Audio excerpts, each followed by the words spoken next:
പുതിയതായി കെട്ടിയ വീടിൻ്റെ തറയൊക്കെ വളരെ വൃത്തിയായി കെട്ടിയ വീടിൻ്റെ അടുക്കളയുടെ തറയ്ക്ക് അകത്തു നിന്ന് അസ്ഥികൂടം, ചെറിയൊരു കയ്യിലെ അസ്ഥി, കാലിൻ്റെ അസ്ഥിയൊക്കെ കിട്ടുമെന്ന് പറഞ്ഞാൽ അത് സ്വാഭാവികമാണോ? അപ്പോൾ നിങ്ങൾ ചോദിക്കുക എങ്ങനെ അത് കുഴിച്ചിട്ട്? അപ്പോൾ നിങ്ങൾ എന്നെ കുഴിച്ചിട്ടാണോ നോക്കി എന്നോട് വേണം ചോദിക്കുക. ഞാൻ കണ്ടിട്ടും കേട്ടിട്ടും പോലത്തെ സ്ഥലത്ത് എന്നെ വീട്ടിൽ കാണിച്ചാണിത്. ശരി, കൂടോത്രം, കൈവശം, ഇതൊക്കെ ഉണ്ടോ? ഇതൊക്കെ ഉണ്ടെങ്കിൽ എങ്ങനെ മനസ്സിലാക്കാൻ പറ്റും നമുക്ക്? ABC തന്നെ ഇൻ്റർവ്യൂ ഞാൻ പറഞ്ഞിട്ടുണ്ട് ഈ വിഷയം.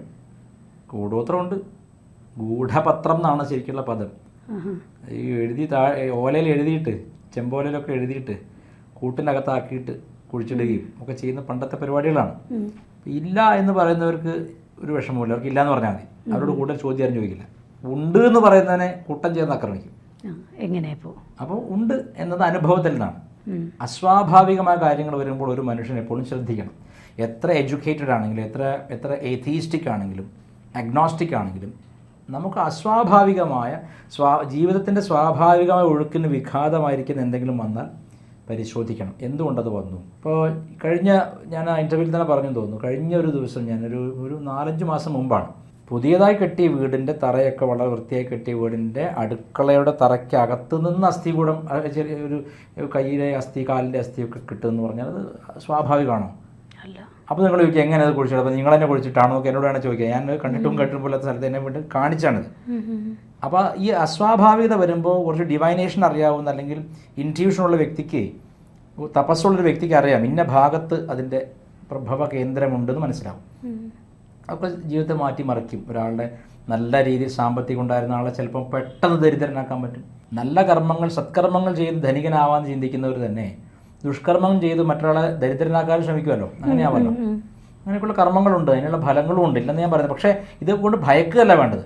നേരത്തെ പറഞ്ഞ പോലെ ഉപാസനാദി കാര്യങ്ങൾ വളരെ ശക്തിപ്പെടുത്തുകയും അത്തരത്തിലുള്ള മന്ത്രജപങ്ങൾ ശീലിക്കുകയും ദീക്ഷ നേടിയ ശേഷം ഡിഫെൻഡ് ചെയ്യാൻ പറ്റും.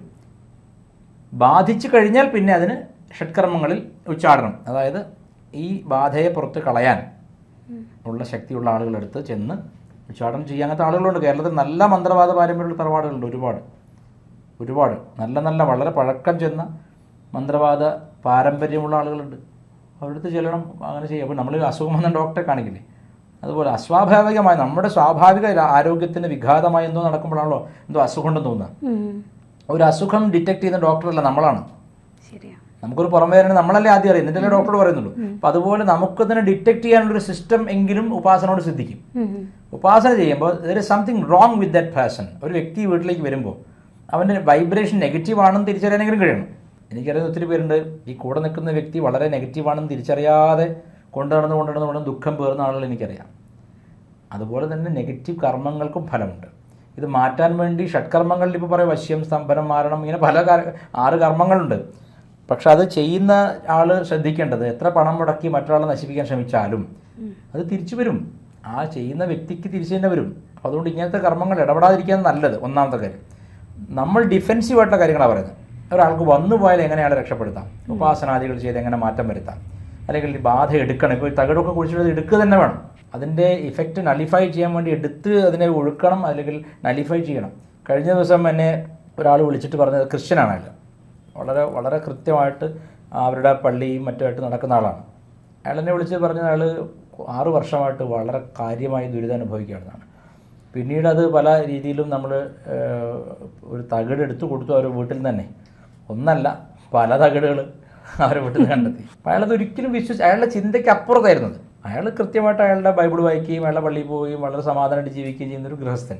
പെട്ടെന്ന് ഈ ഡൗൺഫോൾ വരികയും അയാൾ പറഞ്ഞൊരു കാര്യം ഞെട്ടിപ്പോയി ഞാൻ.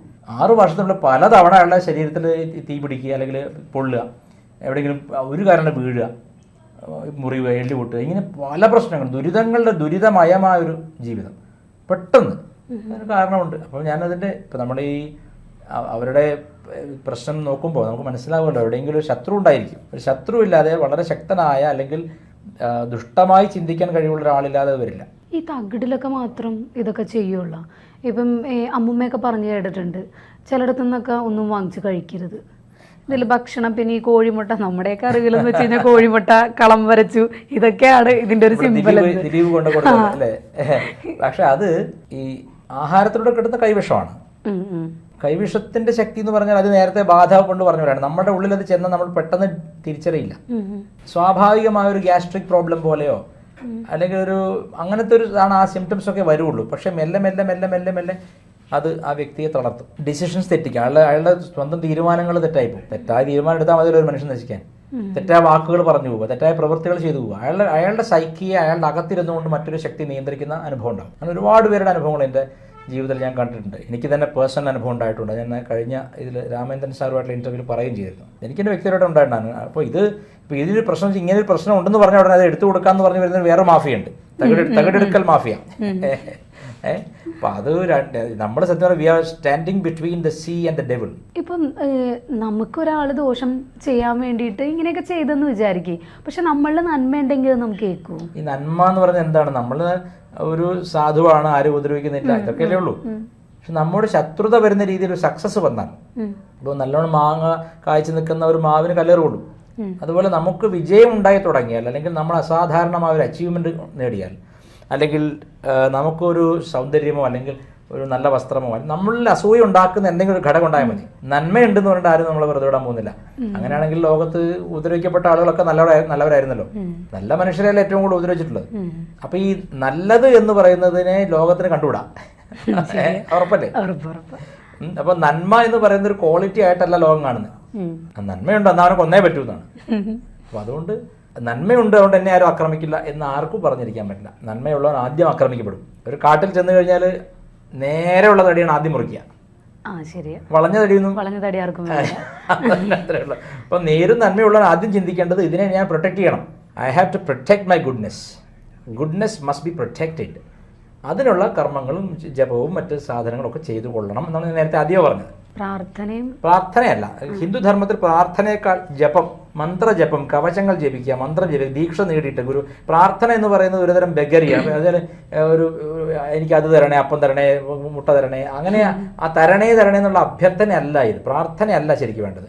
ധ്യാനം എന്ന് പറഞ്ഞാൽ അവനവനെ സ്വയം അകത്തുനിന്ന് ശക്തിപ്പെടുത്തുകയാണ്. അത് ഞാൻ ഈ ശരീരമോ മനസ്സോ ബുദ്ധിയോ അല്ല, അതിനൊക്കെ അപ്പുറത്ത് നിൽക്കുന്ന അതീവ ശക്തിമത്തായ ആത്മസ്വരൂപമാണ് ഞാനെന്ന ബോധം. ലോകത്തെ ഏറ്റവും വലിയ ശക്തിയാണ്, ബ്രഹ്മശക്തിയാണ് എൻ്റെ ഉള്ളിൽ. അങ്ങനെയൊക്കെ തിരിച്ചറിവ് വന്നാൽ പിന്നെ രക്ഷയുണ്ട്, പിന്നെ കുഴപ്പമില്ല. സാധാരണ മനുഷ്യർക്ക് വരില്ല, വളരെ പ്രയാസമാണ്. അവനെ കണ്ണടച്ചിരിക്കും 10 സെക്കൻഡ് ഇരിക്കുമ്പോഴേക്കും 10 ചിന്ത വരും. സത്യം. നമ്മുടെ ശാസ്ത്രങ്ങൾ എന്ന് പറയുന്നത് 48 മിനിറ്റ് ഒരു മനുഷ്യന് മറ്റൊന്നും ചിന്തിക്കാതെ ധ്യേയ വസ്തുവിൽ മാത്രം ശ്രദ്ധിക്കാൻ പറ്റിയാൽ അത് മതി, രക്ഷപ്പെട്ടു പോകാൻ. 48 മിനിറ്റ്സ് ആണ് ഒരു മുഹൂർത്തം. ഒരു മുഹൂർത്തം എന്ന് പറഞ്ഞാൽ 48 മിനിറ്റാണ്. ആ 48 മിനിറ്റ് അവന് മറ്റൊന്നും ചിന്തിക്കാതെ ധ്യേയ വസ്തുവിനെ മാത്രം ധ്യാനിക്കാൻ പറ്റി, അവൻ രക്ഷപ്പെട്ടു. പക്ഷെ 48 സെക്കൻഡ് പോട്ടെ, 4 സെക്കൻഡ് ഇരിക്കുമോ? ഒരിക്കലും. അതുകൊണ്ടാണ് ഞാൻ പറഞ്ഞ ജപം, പ്രത്യേക സ്തോത്രങ്ങൾ, ലളിതാ സഹസ്രനാമം പോലെ മാലാമന്ത്രങ്ങൾ, ഹനുമാൻ അല്ലെങ്കിൽ അങ്ങനെയുള്ള ഉഗ്രതയുള്ള മൂർത്തികളെ കൂടെ ഉപാസിച്ചാൽ തീർച്ചയായിട്ടും അത് ഒരു പ്രൊട്ടക്റ്റീവ് ആമർ നമ്മുടെ ചുറ്റും തീർക്കും. ഓൾറെഡി ഈ പ്രശ്നങ്ങളുള്ള ആൾക്കാർ ഇതൊക്കെ ചെയ്യണമെന്ന് ഞാൻ പറയാറുണ്ട്. ചിലരെന്നെ വിളിച്ച് പറയും ജോലിയിലൊന്നും ശോഭിക്കാൻ പറ്റുന്നില്ല, പിന്നെ രാജിവെക്കേണ്ട അവസ്ഥയാണ്, പെർഫോം ചെയ്യാൻ പറ്റുന്നില്ല. ഒരു കേക്ക് കഴിച്ചതിന് ശേഷം അത്രേ ബർത്ത്ഡേ പാർട്ടിക്ക് ഓഫീസിൽ കേക്ക് മുറിച്ച് ഒരാൾ കഴിച്ച് പിന്നെ അയാൾക്ക് പെർഫോം ചെയ്യാനേ പറ്റുന്നില്ല. അങ്ങനെയൊക്കെ ഉണ്ട്. പലരും പറയാറുണ്ട് അങ്ങനെ.